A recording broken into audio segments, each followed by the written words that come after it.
যেখানে শহরের কোলাহল থেমে যায় সেখানেই শুরু হয় চর শালমারা।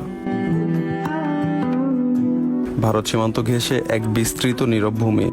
শরতে এখানে কাশফুল জেগে ওঠে, যেন সাদা সাদা মেঘ নেমে এসেছে মাটির বুকে।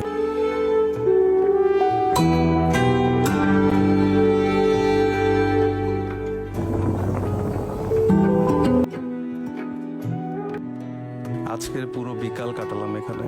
কি যে শান্তি! আকাশটা ধীরে ধীরে রং বদলাচ্ছে, মনে হচ্ছে এই বিকালটা শুধু আমাদের জন্যই সাজানো হয়েছে। শালমারা চর শুধু জায়গা নয়, এ এক অনুভব যেখানে মন ফিরে পায় তার হারিয়ে যাওয়া শান্তি। একবার গেলে ফিরে আসতে মন চায় না।